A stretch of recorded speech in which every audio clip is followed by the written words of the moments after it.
Hello' অসমবাসী ৰাইজ বৰ্তমান অসমৰ ইমূৰৰ পৰা সিমূৰলৈ যতীন বৰাৰ বহু প্ৰত্যাশিত সিনেমা ৰাঘৱৰ জয় জয়কাৰ চলি আছে। মোৰ নিজৰ কথা ক'বলৈ হ'লে একেবাৰে পোৱালি অৱস্থাৰ পৰাই মই যতীন বৰাৰ সিনেমা চাই আহিছো আৰু মই ভাবো যে এয়াই উপযুক্ত সময় তেখেতৰ আটাইতকৈ ভাল লগা সিনেমাসমূহক পুনৰাই মনত পেলোৱা। সেয়েহে ৰাইজ টপ 10 আছামিছৰ আমাৰ আজিৰ ভিডিঅ'টোত যতীন বৰা অভিনীত মোৰ ভাল লগা 10খন শ্ৰেষ্ঠ সিনেমাৰ সবিশেষ লৈ মই উপস্থিত হৈছোহি আপোনালোকৰ ওচৰত। যতীন বৰা অভিনীত প্ৰথমখন জনপ্ৰিয় অসমীয়া সিনেমাই হ'ল হিয়া দিয়া নিয়া। 2000 চনত মুক্তি লাভ কৰা এই সিনেমাখনত যতীন বৰাৰ লগতে ৰবি শৰ্মা, লুনা লকৰ, গীতাৱলী ৰাজকুমাৰী, প্ৰাঞ্জল শইকীয়া, মৃদুলা বৰুৱা, স্বৰ্গীয় নিপন গোস্বামী ছাৰ, ৰীনা বৰা, হিৰণ্য ডেকা আদিৰ দৰে অসমৰ বিভিন্ন জনপ্ৰিয় অভিনেতা অভিনেত্ৰীয়ে অভিনয় কৰিছিল আৰু সিনেমাখন পৰিচালনা কৰিছিল বিখ্যাত মুনিন বৰুৱা ছাৰে।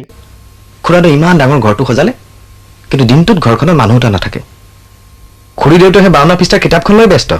এই সিনেমাখনত সংগীত দিছিল আমাৰ আটাইৰে মৰমৰ জুবিন দাই আৰু ইয়াৰ প্ৰত্যেকটো গানেই আজিও আমাৰ মাজত সমানেই জনপ্ৰিয়।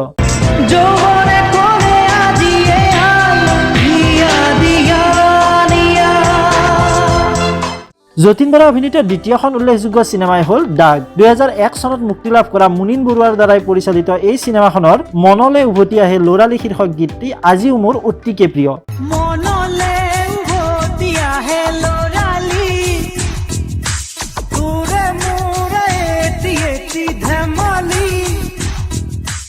মানুহৰ মানসিক স্বাস্থ্যৰ দৰে সংবেদনশীল বিষয়ৰ ওপৰত নিৰ্মিত এই সুন্দৰ সিনেমাখনত যতীন বৰাৰ লগতে তপন দাস, প্ৰাঞ্জল শইকীয়া, বিষ্ণু সাৰঘৰীয়া ছাৰ, হিৰণ্য ডেকা, অনুৰূপা পাঠক, নিপন গোস্বামী ছাৰ, অৰুণ নাথ, মৃদুলা বৰুৱা আদিৰ দৰে অসমৰ আগশাৰীৰ অভিনেতা অভিনেত্ৰীসকলে অভিনয় কৰিছিল। এই সিনেমাখনতো সংগীত দিছিল আমাৰ আটাইৰে মৰমৰ জুবিন দাই।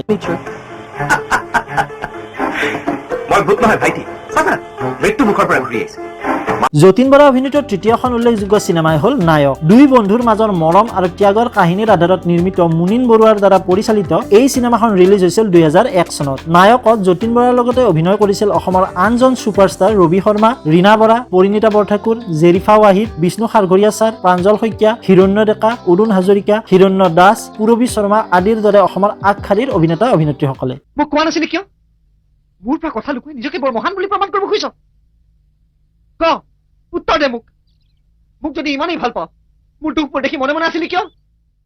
যতীন বৰা অভিনীত চতুৰ্থখন উল্লেখযোগ্য সিনেমাই হ'ল বিধাতা। নিজৰ জীৱনৰ এক হতাশাজনক অন্ত জনাৰ পিছতো জীৱনৰ বাকী থকা সময়ছোৱাক আনৰ সুখৰ বাবে উৎসৰ্গিত কৰিবলৈ কুণ্ঠাবোধ নকৰা এজন ডেকা ল'ৰাৰ কাহিনীৰে নিৰ্মিত এই সিনেমাখনো পৰিচালনা কৰিছিল মুনিন বৰুৱাই। 2003 চনত মুক্তি লাভ কৰা এই সিনেমাখনত যতীন বৰাৰ লগতে অভিনয় কৰিছিল বৰষাৰাণী বিষয়া, বিষ্ণু সাৰঘৰীয়া ছাৰ, মৃদুলা বৰুৱা, অৰুণ নাথ, মাধুৰিমা চৌধুৰী, ৰাজীৱ গোস্বামী, পূৰবী শৰ্মা, হিৰণ্য ডেকা, পবিত্ৰ বৰুৱা, প্ৰাঞ্জল শইকীয়া, ভাস্কৰ বৰা আদিৰ দৰে অসমৰ আগশাৰীৰ অভিনেতা অভিনেত্ৰীসকলে। আৰু এই সিনেমাখনতো সংগীত দিছিল জুবিন গাৰ্গে। প্ৰৱেশ হ'ল যেতিয়া প্ৰস্থানো আছে, দুখ লাগিব সহ্য কৰিম। এইখন ঘৰক তই যিমান আনন্দ দিলি মাত্ৰ এবাৰলৈ দুখ দিয়াৰ অধিকাৰ তোৰ কিয় নাথাকিব?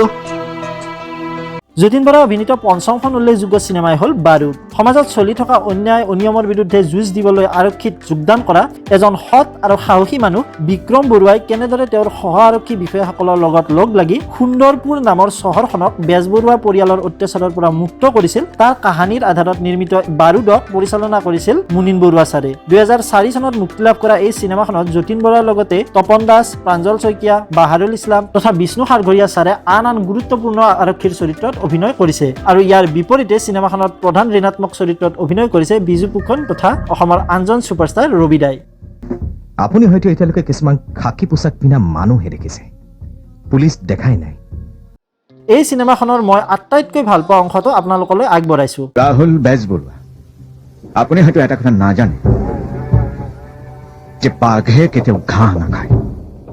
যতীন বৰা অভিনীত পৰৱৰ্তী উল্লেখযোগ্য সিনেমাখনেই হ'ল চুৰেঞ্চৰৰ পুতেক। 2005 চনত মুক্তি লাভ কৰা এই সিনেমাখন পৰিচালনা কৰিছিল চন্দ্ৰমুদৈয়ে। মোৰ এতিয়াও মনত আছে যে মই তেতিয়া 7ম-8ম শ্ৰেণীমানত পঢ়ি আছিলো আৰু আমাৰ গাঁৱৰ মানুহবিলাকৰ ঘৰত হোৱা বিভিন্ন অনুষ্ঠানত DVD প্লেয়াৰত লগাই এজাক এজাক মানুহে চোতালত বহি সিনেমাখন উপভোগ কৰিছিলো। সিনেমাখনত থকা জমনি দৃশ্যসমূহ চাই আমি আটাইয়ে প্ৰাণ খুলি হহা মোৰ এতিয়াও কিছু মনত আছে। এই সিনেমাখনত যতীন বৰাৰ লগতে প্ৰস্তুতি পৰাশৰ, চেতনা দাস, নিচিতা গোস্বামী আদি অসমৰ জনপ্ৰিয় অভিনেতা অভিনেত্ৰীসকলে নিজৰ অভিনয়ৰ জৰিয়তে এখন সুন্দৰ সিনেমা অসমৰ ৰাইজলৈ আগবঢ়াইছিল।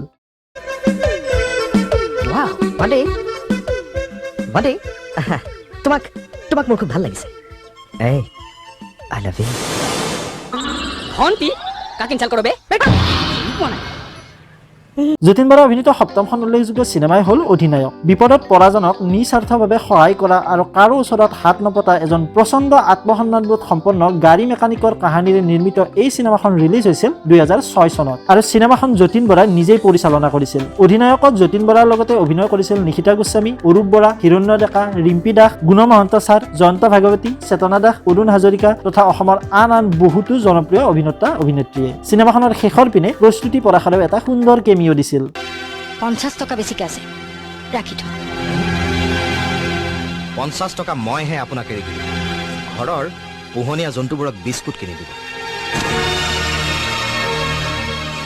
আপোনাৰ গুণ গাই থাকিব যতীন বৰা অভিনীত অষ্টমখন উল্লেখযোগ্য আৰু মোৰ আটাইতকৈ প্ৰিয় চিনেমাখনেই হ'ল বান্ধোন। 2012 চনত মুক্তি লাভ কৰা বান্ধোন চিনেমাখনে best feature film in Assamese লেংগুৱেজৰ নেশ্যনেল এৱাৰ্ড লাভ কৰিবলৈ সক্ষম হৈছিল। জাহ্নু বৰুৱাই পৰিচালনা কৰা এই চিনেমাখনত যতীন বৰা নামেৰে এজন উকিলৰ চৰিত্ৰত অভিনয় কৰাৰ উপৰিও জেৰিফা ৱাহিদ, বিষ্ণু সাৰগৰীয়া ছাৰ আৰু বীণা পতংগীয়া বাইদেৱেও তিনিটা গুৰুত্বপূৰ্ণ চৰিত্ৰত অভিনয় কৰিছে। সঁচা কথা ক'বলৈ গ'লে এই চিনেমাখন চোৱাৰ পিছৰে পৰা মই বিষ্ণু সাৰগৰীয়া ছাৰক ছাৰ হিচাপে সম্বোধন কৰিবলৈ আৰম্ভ কৰিছিলোঁ আৰু ইয়াৰ কাৰণ আপোনালোকে চিনেমাখনত তেখেতে কৰা অভিনয় চাই গমেই পাই যাব। মই চিনেমাখনৰ কাহিনীটো কৈ আপোনালোকৰ এক্সপিৰিয়েঞ্চ বেয়া নকৰোঁ। এই ভিডিঅ'টো শেষ হোৱাৰ পিছত আপোনালোকেও চিনেমাখন চাবগৈ, ইউটিউবত এভেইলেবল হৈ আছে আৰু তাৰ পিছত আহি চিনেমাখন চাই কেনে পালে সেইটো কমেণ্ট বক্সত জনাব আহি। হেল্ল' দেৱাশিষ মই যতীন বৰা দেই চৰি টু ডিষ্টাৰ্ব ইউ সেই একেটাই কথা ল'ৰাজনে এতিয়ালৈকে একো সুসূত্ৰ পোৱা নাই যতীন বৰা অভিনীত নৱমখন উল্লেখযোগ্য চিনেমাই হ'ল দূৰদৰ্শন এটি যন্ত্ৰ। আপোনালোকৰ বেছিভাগে 2016 চনত মুক্তি লাভ কৰা এই চিনেমাখন নিশ্চয়কৈ চাইছে নহয়নে বাৰু? শান্তিপুৰ নামৰ এখন গাঁৱত নতুনকৈ অহা এটা টিভিয়ে কেনেদৰে গাঁওখনৰ সম্পূৰ্ণ পৰিৱেশে সলনি কৰি পেলাইছিল তাৰে কাহিনীৰে নিৰ্মিত এই বাস্তৱধৰ্মী চিনেমাখনৰ শেষৰ পিনে পৰিচালক ৰাজেশ ভূঞাই আমাক এটা অতি গুৰুত্বপূৰ্ণ উপদেশ দিবলৈ প্ৰয়াস কৰিছে, যিটো বৰ্তমান সময়তো সমানেই গুৰুত্বপূৰ্ণ। ভালদৰে চাবলৈ গ'লে সেই উপদেশটো আমাৰ কাৰণে বৰ্তমান সময়ত আৰু অধিক গুৰুত্বপূৰ্ণহে হৈ পৰিছে। চিনেমাখনৰ কাহিনীটো লিখিছিল হিমাংশু প্ৰসাদ দাসে। গতিকে মই আশা কৰিম যে আপোনালোকেও চিনেমাখন আকৌ এবাৰ চাওক আৰু তাত থকা উপদেশটো নিজৰ জীৱনত এপ্লাই কৰক।